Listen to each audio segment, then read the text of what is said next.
Chapitre 10. Dernière leçon. Depuis 4 jours, Morgane n'était pas sortie du fond de la cale du cauchemar. Elle avait pleuré le premier jour, mais rapidement, elle s'était rendue compte que cela ne servait à rien de se lamenter. Elle s'était souvenue de ce que lui avait dit sa mère une fois. Une autre fillette, qu'elle pensait être son amie, lui avait cassé sa poupée préférée pour l'embêter. Morgane avait pleuré. Sa mère la consola en lui disant que pleurer n'arrangeait rien. Il fallait pleurer, mais uniquement pour les choses importantes, les proches qui partent, éternellement ou non. Mais il ne fallait pas perdre son temps à pleurer pour d'autres choses. Swazik avait réparé la poupée d'un coup de baguette. Ce premier jour passé, Morgane accepta qu'elle ne pouvait faire qu'attendre. Elle n'avait pas sa baguette, elle attendait. Et pour tromper son ennui, elle engagea la conversation avec le jeune mousse qui était chargé de lui amener de quoi manger et boire. Le garçon fut surpris quand la jeune fille lui lança une plaisanterie le 2e jour de son incarcération. « Merci. Ce n'est pas trop salé, j'espère. » Elle faillit éclater de rire en voyant son air ahuri. Le mousse ne devait avoir que quelques années de plus qu'elle, pas plus de 14 ans sûrement. La première fois que la demoiselle lui adressa la parole sur un ton si enjoué, il ressortit sans savoir comment réagir, non sans se retourner 1 ou 2 fois pour être sûr de ne pas avoir rêvé. Mais lorsqu'il revint la fois suivante, elle le gratifia d'un grand sourire en le remerciant. Morgane s'en retourna s'asseoir avec son bol de soupe claire et son morceau de biscuit. En buvant une première gorgée de sabolé, elle vit que le mousse était toujours là, l'observant du même air abasourdi. Au bout de quelques minutes d'observation silencieuse, elle se décida à briser la glace. « Je m'appelle Morgane Mackinson, » se présenta-t-elle. « Et toi, tu t'appelles comment ?»« balbutia le mousse. « Johan Frédard. »« Tu es un mousse, n'est-ce pas ?»« Oui. »« Ça fait longtemps que tu es sur le cauchemar ?»« 3 ans. »« Waouh. Et comment tu es arrivé là si jeune ?»« Comment tu fais ?» coupa Johan. « Quoi ?» questionna Morgane. « Comment tu fais pour sourire comme tu le fais alors que tu es prisonnière à fond de cale ?»« Ah, tu parles de ça » fit-elle comme si sa situation était insignifiante. « Je ne vais quand même pas me morfondre durant des jours, je ne resterai pas éternellement ici. »« Mais je » plaisanta Morgane en reprenant son ton paniqué malgré un sourire amusé. « Tu vas mourir ?»« Qui a dit ça ?»« Personne, » répondit le mousse. « Mais avec Gorluna, c'est toujours ainsi que ça se termine. »« Je sais, elle aime tuer. »« Ce n'est pas qu'elle aime tuer, mais pour elle, c'est comme respirer, c'est naturel. »« Ne t'en fais pas pour moi, » sourit Morgane. « Mes amis vont me sauver. »« Tu parles de l'Ankou ?»« L'Ankou est un bateau magnifique et exceptionnel, mais ce n'est qu'un bateau. Il ne serait rien sans l'équipage qui se trouve à son bord. Ce sont les hommes et les femmes de l'Ankou, mes amis, qui font de lui ce qu'il est. Et mon frère se trouve avec eux. Je sais qu'il viendra me chercher. »« Tu as si confiance en ta famille ? » ?»« Mon frère est quelqu'un de bien, et bien qu'il le réfute encore, il est fils de pirate, il viendra. »« J'aimerais avoir ta confiance. »« Tu ne m'as toujours pas dit, » dit Morgane. « Quoi ?» demanda Johan. « Comment tu es arrivé à bord du cauchemar ?» Johan s'assit en tailleur de son côté de la grille. Il commença son récit. Il vivait dans un village côtier avec sa famille, son père, sa mère et ses 2 grandes sœurs. Mais un jour, des pirates firent un raid.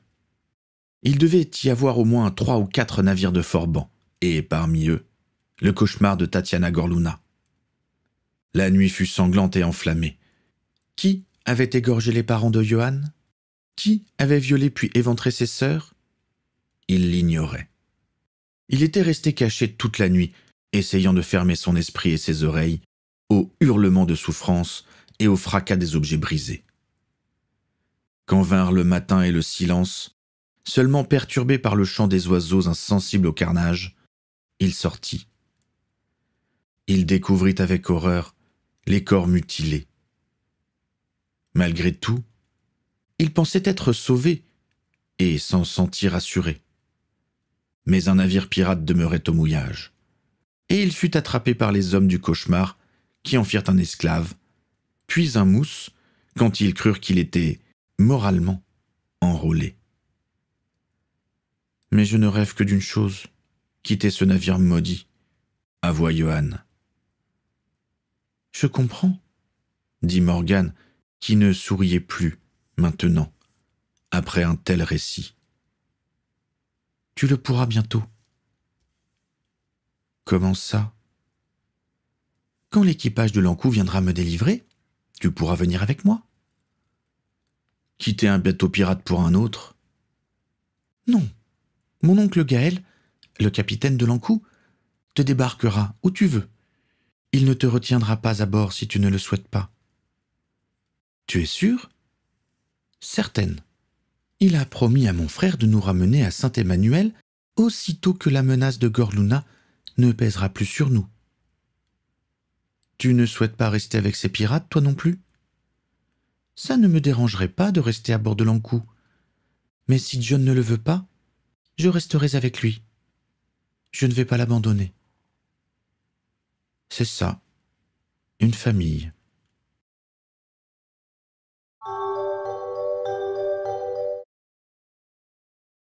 John avait bien compris le principe de l'utilisation de l'Arariun et Marialei.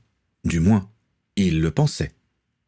Il demeurait encore une forte appréhension de ne pas réussir à l'utiliser convenablement le jour J, ou même de ne pas réussir du tout à le mettre en route.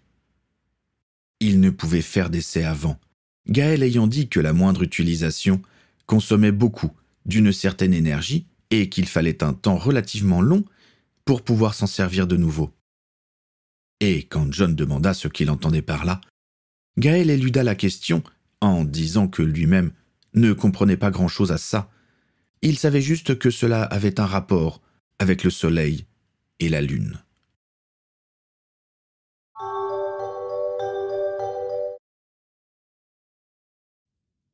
Les Bermudes n'étaient plus très loin. Il les atteindrait à temps. En attendant, John continuait son entraînement. Mais il changea d'arme, passant de la baguette au sabre d'abordage. Et pour lui apprendre les bases de son maniement, il dut subir les assauts du meilleur sabreur de l'Ankou, Akiko. Les traitements de Justin, les bons plats de Natalia, son sang dragonniard et les tendres attentions de Gaël l'avaient remise sur pied en un temps record. Elle n'était pas encore au top de sa forme, s'essoufflant plus vite qu'à l'accoutumée.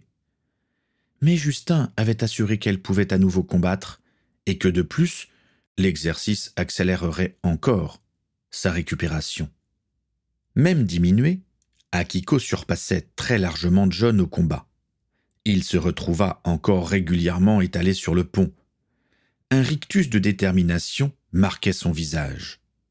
Celui d'Akiko demeurait froid et neutre, à croire qu'elle ne ressentait rien en combattant.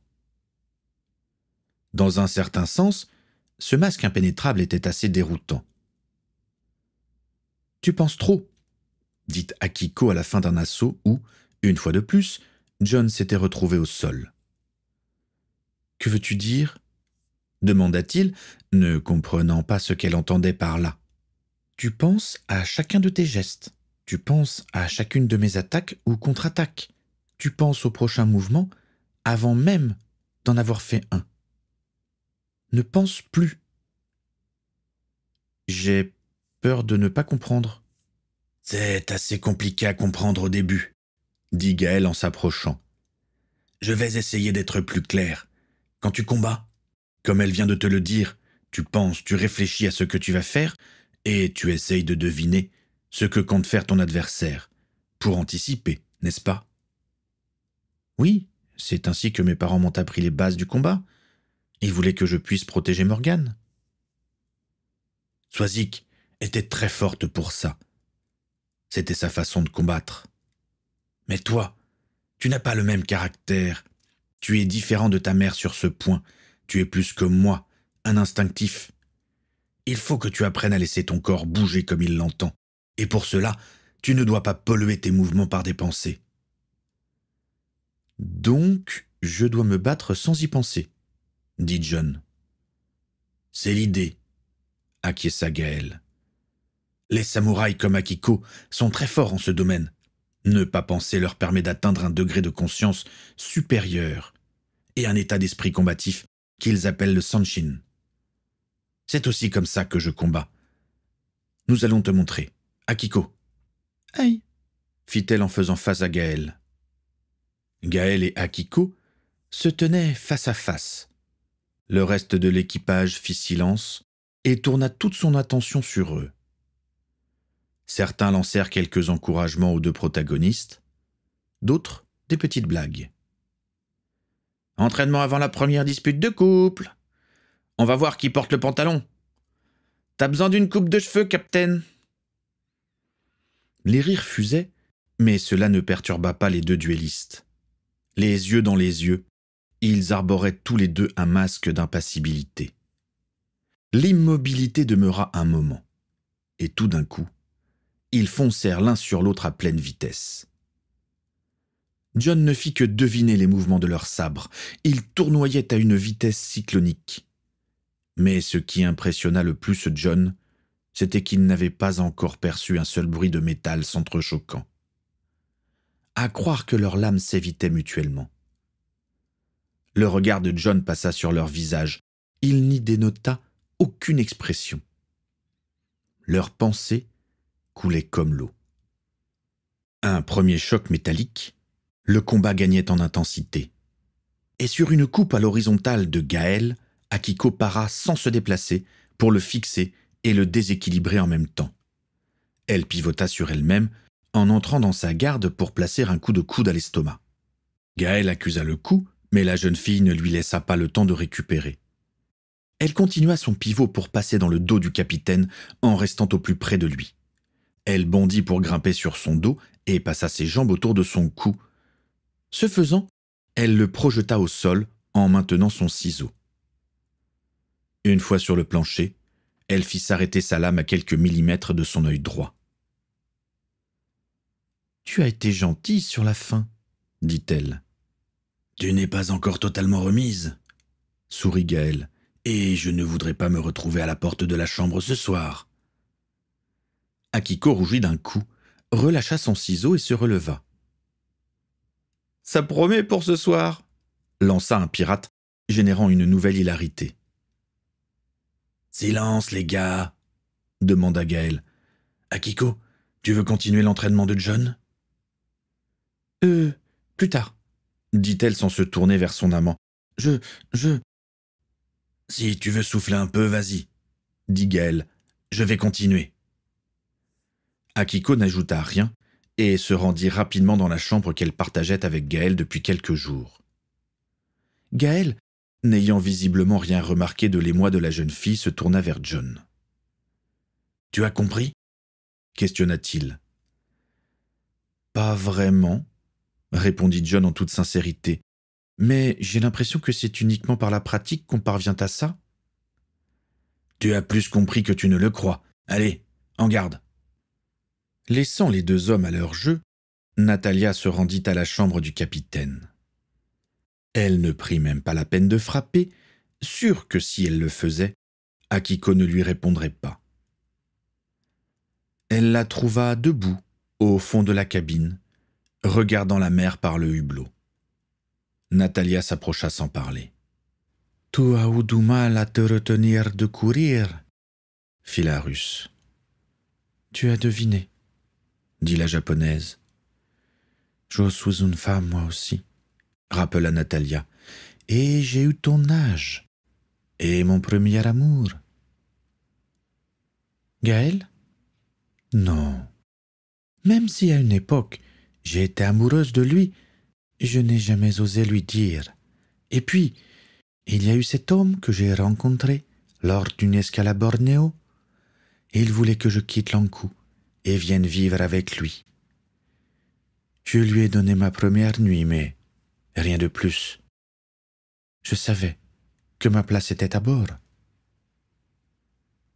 Tu l'aimais? Je pense, oui. Je n'en suis pas très sourd, en fait. Nous n'avons pas eu assez de temps. Mais l'important, pour le moment, ce n'est pas moi, c'est toi. Tu aimes Gaël depuis déjà un petit moment, et lui aussi. Vous avez enfin commencé votre histoire. Il serait normal qu'il se passe entre vous ce qu'il se passe entre tout homme et femme qui s'aiment. Je sais. J'y pense souvent, mais je ne sais pas si tout est prête. Je comprends. C'est normal, tu sais. Vous avez tout votre temps tous les deux. N'hésite pas à le prendre. En fait, je serais d'avis que tu le fasses languir, sourit Natalia. Akiko rit de concert. La cuisinière avait toujours su détendre l'atmosphère, mais Akiko savait qu'elle était consciente d'une chose importante. « Nous allons nous battre bientôt, » dit la japonaise. « Oui, » acquiesça Natalia. « Ce n'est pas notre premier combat, ça nous le savons.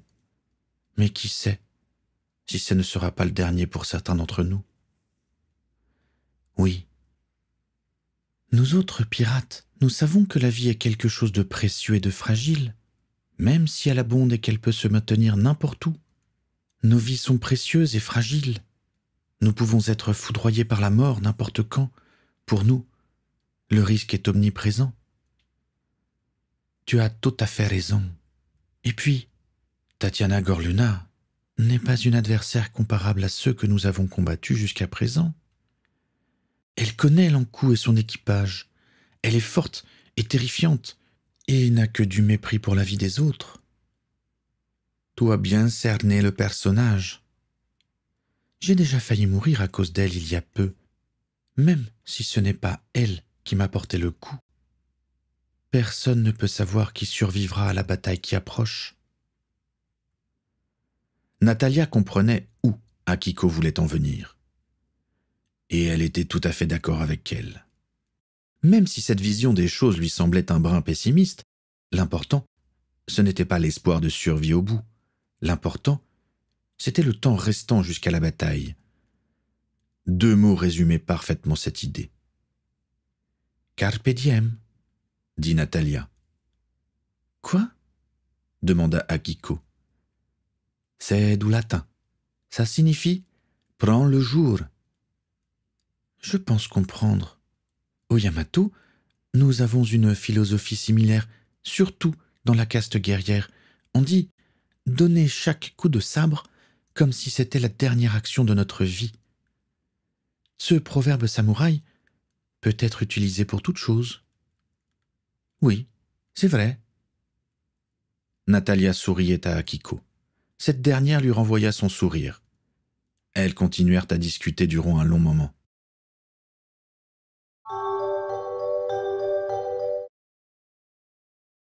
Le soir vint.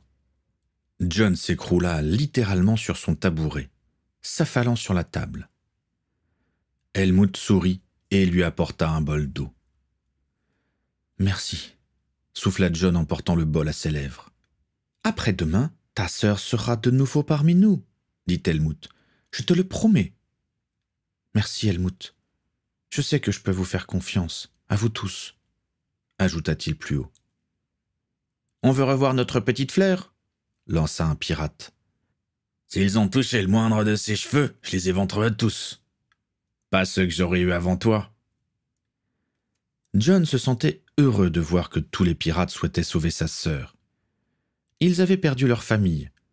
Du moins, il le croyait. Mais en fait, il ignorait à quel point sa famille était grande et soudée. Chacun de ses forbans des mers était un frère. Il s'en voulait d'avoir douté au début. Il souhaitait toujours rentrer à Saint-Emmanuel et il savait que personne ne lui dirait qu'il avait tort. Mais il se sentait chez lui, ici, avec ses pirates. « De toute façon, les gars, on aura juste le droit de toucher à ceux qu'Igor n'aura pas dévorés », lança un autre, provoquant un rire autour de la table. « C'est sûr que si elles sont touchées à Morgan, Igor va faire un massacre », acquiesça Helmut. John ne dit rien, mais il était d'accord avec le gabier. Le vampire et Morgan s'étaient tout de suite entendus et même devenus assez proches. John avait vu ça d'un mauvais œil, car en plus d'être un pirate, c'était un vampire buveur de sang. Et il s'était trompé, une fois de plus. « Je vous en laisserai peut-être un ou deux, si vous n'êtes pas sage, » fit Igor en sortant de sa cabine isolée. « Quelle générosité !»« Je sais, je suis trop bon, mais comme je l'ai entendu, s'ils lui ont fait du mal, ils vont avoir très mal. En attendant, j'ai faim, personne ne veut me donner son coup ?»« Igor, cette blague ne marche plus depuis longtemps, » fit remarquer Natalia en lui apportant une bouteille remplie d'un liquide épais rouge. « Voilà ton repas, comme tu l'aimes. » « Au risque de me répéter encore une énième fois, vivement la prochaine escale. Rien ne vaut du sang humain à la source. » « Il y a quelques jours, ce genre de phrase m'aurait vraiment effrayé, » dit John. « Qu'est-ce que c'est, au fait ?»« Un petit mélange de différents sangs d'animaux, avec une préparation de Justine et quelques aromates de mon cru, » expliqua Natalia. « De tous les cuisiniers que j'ai connus sur l'Ankou, c'est toi la meilleure, » complimenta Igor. « Ça se rapproche vraiment du goût de sang humain. » « J'ai une question. Quand tu bois du sang humain, tu tues ta victime ?»« Non, c'est interdit par les lois vampires. En plus, maintenant, on doit effacer la mémoire de nos proies pour qu'elles ne gardent aucune séquelle, si ce n'est la petite cicatrice temporaire à la carotide. Mais tuer a toujours été interdit. Ce serait illogique de toute façon de tuer notre source de nourriture. » « Je comprends. Et ça me fait peur quand même. Mais pourquoi être venu sur l'Ankou ? Ce n'est pas vraiment l'idéal pour un être ne supportant pas le soleil. » « Disons qu'à une époque, je ne respectais pas les lois de mon peuple et que j'ai dû m'enfuir. » Igor n'ajouta rien, et John ne demanda plus rien. De quelle loi parlait-il ? De celle de tuer les humains, ou d'une autre que John ignorait ? Au-dessus, dans la cabine du capitaine devenue celle d'Akiko également, les deux amants s'apprêtaient à se coucher. Ils avaient dîné simplement. Akiko n'avait pas beaucoup parlé, ne sachant pas quoi dire. Gaël ne s'en offusqua pas, mettant ça sur le compte de la fatigue. Et ils se glissèrent sous les draps. Akiko eut un petit temps d'arrêt, puis elle vint se blottir contre le corps de Gaël. Celui-ci l'entoura de ses bras. Akiko resta un long moment à n'écouter que les battements du cœur de son capitaine et le bruit sourd de sa respiration. Elle voulait sauter le pas. Elle avait peur de mal s'y prendre. Elle en avait parlé avec Natalia, la Russe lui ayant assuré que tout se passerait bien, qu'elle devait y aller à l'instinct, se laisser porter par la volupté du moment. Rien que d'y penser, elle sentait une chaleur lui enflammer le bas-ventre et empourprer ses joues. Sa respiration se fit plus profonde.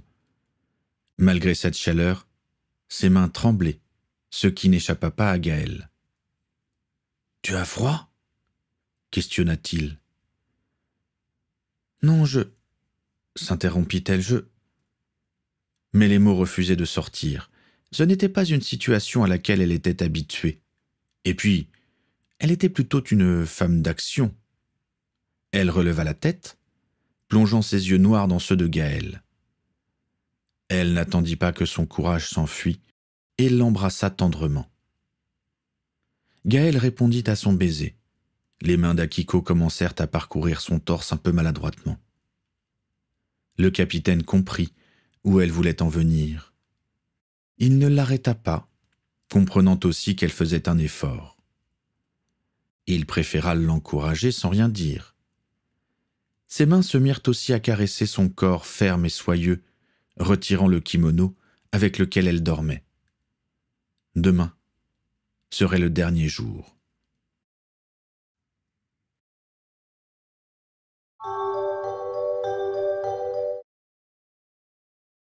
Note du chapitre.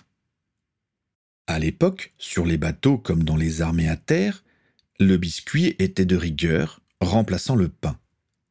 Le terme biscuit signifie cuit 2 fois. Ce procédé permettait de le conserver bien plus longtemps que le pain classique. Il est toujours présent dans les rations militaires où il est appelé pain de guerre par les soldats. Le sonshin est une notion désignant l'état d'esprit d'un combattant dans les arts martiaux japonais. Mélange de concentration, de détermination et de décontraction. L'esprit guerrier. Donner chaque coup de sabre comme si c'était la dernière action de notre vie. Ce concept fait aussi partie des 20 préceptes du karaté énoncés par maître Gishin Funakoshi et inspirés du code d'honneur des samouraïs. Ces préceptes sont valables pour l'ensemble des arts martiaux et même dans la vie en général.